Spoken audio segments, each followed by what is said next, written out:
Hey friends, welcome back to the channel. In today's video, we're going to be talking all about Katahdin sheep and why they are the most versatile sheep for first-time sheep keepers. Katahdin sheep are amazing sheep for newbies, and I have 5 key reasons that prove it. Whether you're new to sheep, or whether you're an old-timer, this video will arm you with the information that you need to make educated decisions about what breed of sheep to bring to your homestead, and why that's probably going to be a Katahdin sheep.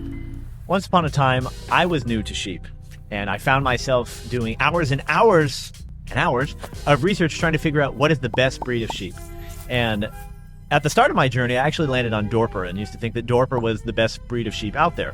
And in my research, I had fallen victim to one of mankind's greatest pitfalls, and that is a fixed mindset. A fixed mindset is very limiting to any kind of progression because it doesn't allow for any kind of perspective to come in and challenge your thoughts. But now that I've been doing sheep for a while, I've realized that there really is no one breed of sheep that is good for every single person. There is no such thing as a super sheep. However, I do believe that the Katahdin is a breed worth looking at because it is such a good blanket statement that covers most things pretty darn well. It is a very reliable, hardy sheep. There's a saying that the best sheep is the one that your neighbor has. And the meaning behind that is go with what works next to you, okay? I don't want anyone to look at this and say, oh my gosh, I got to find a specific kind of sheep, even if it's hundreds of miles away from me, bring it onto my farm. Don't do that. I have a story later in this video that will tell you exactly why you shouldn't do that. So here are the 5 key reasons why I believe Katahdins make amazing sheep for the first timer. And number 1 is that Katahdins are hair sheep. Now, they're not the only hair sheep. We've talked about another one already in this video, the St. Croix. There's also the Dorper, another good hair sheep. You've got the Black Belly, the Painted Desert. There's a lot of hair sheep, and all of them are exceptional. The Katahdin is possibly the most renowned of these hair sheep, at least the most common of these hair sheep, in my experience. And what makes a hair sheep great are a lot of things, but typical characteristics of a hair sheep is they thrive on very little. So they don't need to be on super duper rich pasture. You don't need to have the best grass in the world. They will forage a lot and browse a lot, kind of like a goat will. They will pick off a lot of, leaves and stuff. You do not have to grain finish them. They will put on meat just fine with grass and other forage. Because grass is free and grain isn't. Another famous hair sheep quality is that they can lamb out of season, which is very cool if you kind of want a laissez-faire, homesteading, go at your own pace, lambs on your own timetable situation. Hair sheep are also really good at twinning or tripleting at a pretty frequent rate. I know my Dorpers would twin more times than not, even first-time moms, which was pretty cool. And finally, we've already talked about this, but hair sheep do not need shearing. They are self-shearing. They shed their coats every spring and early summer. And maybe the most important is for the people that don't like grass-fed lamb.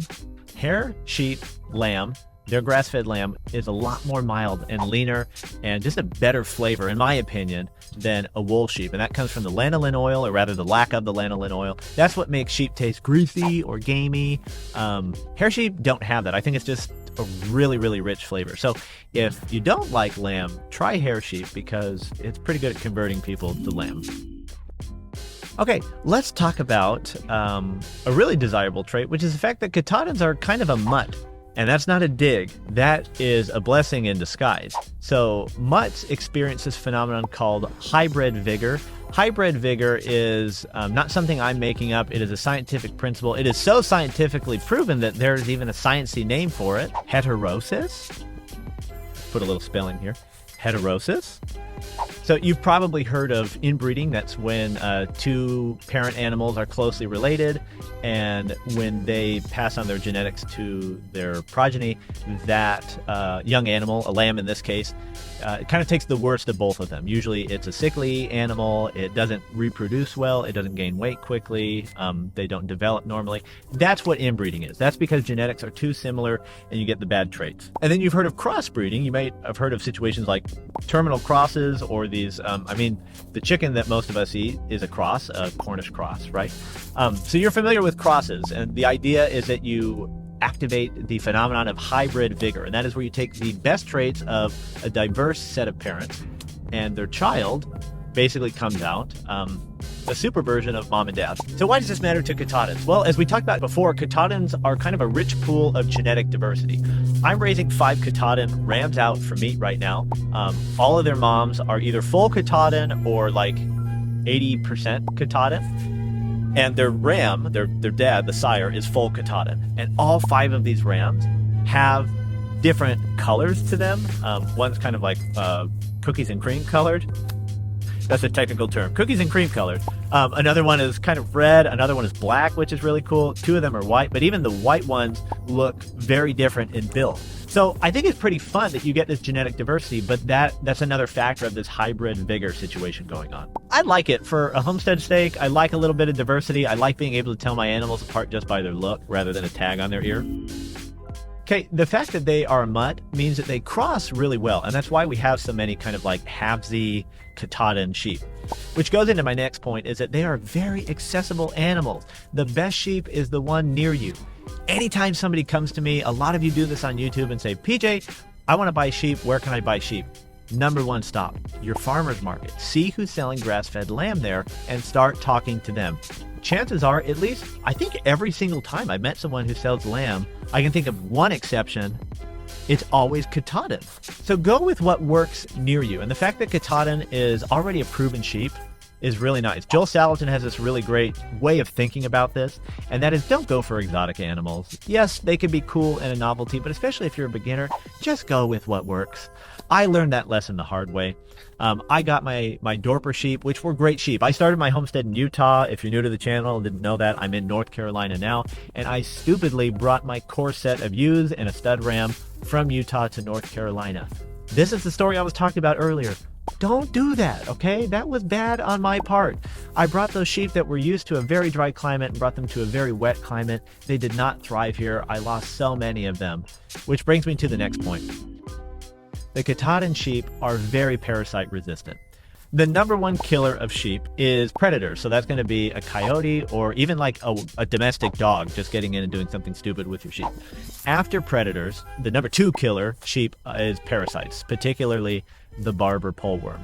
And if you keep sheep, like you hear the word barber poleworm and you freak out because like it's the worst. Like we hate the barber poleworm. I'll say for me personally, I haven't lost a single animal due to a predator. I mean, I've lost chickens. I haven't lost sheep to a coyote or even a dog.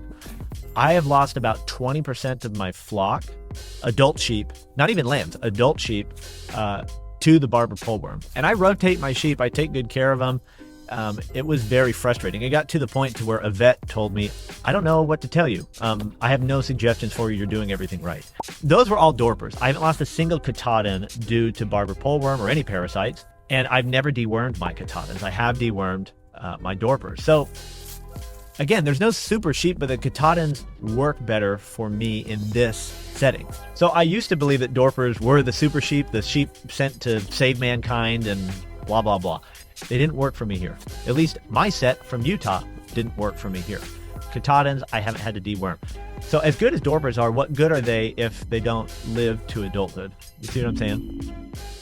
Speaking of Dorpers, Dorpers have an amazing carcass yield, better than a Katahdin, but let's go to point 5, which is the carcass yield of a Katahdin.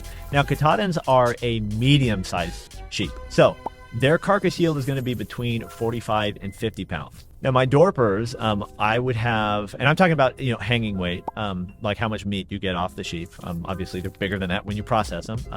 My Dorpers were giving me between 50 and 55 pounds. I had one last year that gave me like 62 or 64 pounds. Like he was a honker, only like 11 months old.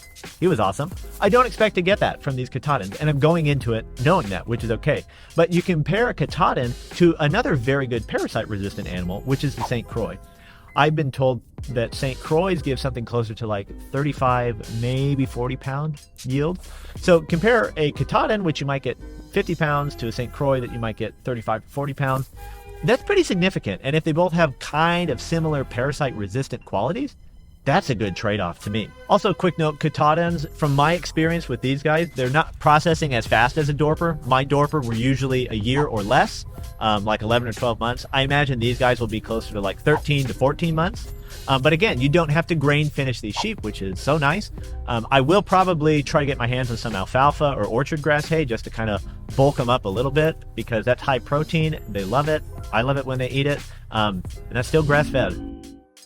So I almost named this video 1,000,005 reasons that you could go with Katahdin sheep, because there are so many other reasons. And I just want to quickly do like a rapid fire round of the other reasons why Katahdins make great sheep. Katahdins do really good in small numbers as well as large numbers. So if you want to scale a small flock to a big one, Katahdin are a good sheep for you. Katahdin are not dairy sheep, however, they are really good milk producers and their lambs grow very quickly. Katahdins are also great moms, which sounds like a given. You would think every sheep would be a good mom. That's not the case. I have had some dud moms before. Good maternal instincts, a very desirable trait in sheep, especially on the homestead level, because you don't want to have to intervene. Katahdin sheep are renowned at lambing on pasture, which is again a huge bonus because obvious reasons.